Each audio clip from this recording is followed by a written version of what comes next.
ધનેશ્વર મંદિરને સરકાર હસ્તક કરવા નર્મદા સમસ્ત માંગરોળ ગામના ગ્રામજનો તથા ભાવિ ભક્તો સાધુ સંતોએ નર્મદા કલેક્ટરને આવેદનપત્ર આપ્યું. છેલ્લા કેટલાક વખતથી ધનેશ્વર મંદિરના કબજા બાબતે વિવાદ ચાલી રહ્યો છે. થોડા દિવસ પહેલા મહિલા સાધુએ સનાનંદ મહારાજને થપ્પડ મારી દેવાની અને પોલીસ ફરિયાદની ઘટના બન્યા બાદ આ મામલે હવે વધુ જોર પકડ્યો છે. વિવાદમાં રહેલ ધનેશ્વર મંદિરને સરકાર હસ્તક કરવા માટે સમસ્ત માંગરોળ ગામના ગ્રામજનો તથા ભાવિ ભક્તોએ નર્મદા કલેક્ટરને આવેદનપત્ર આપ્યું છે. આવેદનપત્રમાં જણાવ્યું છે, ધનેશ્વર મહાદેવ મંદિર માંગરોળ ગામ અતિ પ્રાચીન મંદિર છે. અમારી સમસ્ત ગ્રામજનો તથા ધનેશ્વર અને માં નર્મદા પર આસ્થા ધરાવતા દરેક ભાવિ ભક્તોની માંગણી છે. આ મંદિરને તત્કાલ સરકાર હસ્તક કરવામાં આવે તો જ આ મંદિરની શાંતિ અને પવિત્રતા જળવાઈ રહેશે.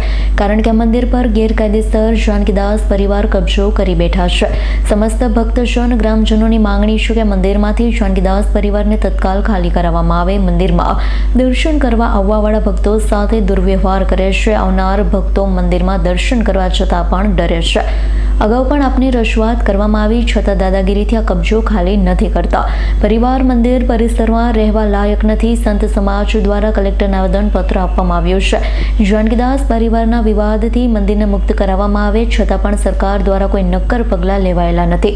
પૌરાણિક અને પ્રાચીન મંદિરને સરકાર હસ્તક કરવામાં આવે તેવી સમસ્ત ભક્તજન અને માંગરોળ ગામજનોની માંગણી છે.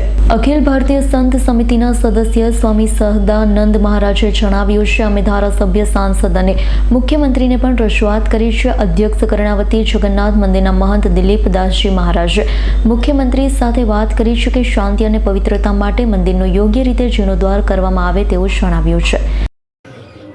ધનેશ્વર મંદિર માંગરોળ જે લાંબા સમયથી આ વિવાદ ચાલી રહ્યો છે, વિવાદનો અંત લાવવા માટે સમસ્ત ગ્રામજનો અને સંત મંડળ દ્વારા કલેક્ટરશ્રીને આવેદન આપવામાં આવ્યું છે અને મંદિરની શાંતિ અને મંદિરની ગરિમા સચવાય તે હેતુથી તત્કાલ ધોરણે મંદિરને શ્રી સરકાર કરવામાં આવે. જે સમસ્ત અમારી માગણી છે ગામજનોની અને સંત મંડળની, જે અમે કલેક્ટરશ્રીને લેખિતમાં અને મૌખિકમાં રજૂઆત કરી છે, ધારાસભ્યશ્રીને રજૂઆત કરી છે, સંસદ સભ્યને રજૂઆત કરી છે અને ઉપર મુખ્યમંત્રીશ્રી સુધી પણ રજૂઆત કરેલ છે. જેથી તત્કાલ ધોરણે આ મંદિરને વિવાદથી મુક્ત કરીને શ્રી સરકાર કરવામાં આવે એવી અમારી સૌની નમ્ર વિનંતી છે. નર્મદે હર. સ્વામી સદાનંદ મહારાજ, અખિલ ભારતીય સંત સમિતિ.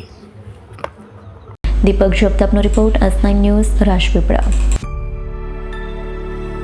અમારી તમામ માહિતીથી અપડેટ રહેવા માટે જોડાયેલા રહો S9 ન્યૂઝ સાથે.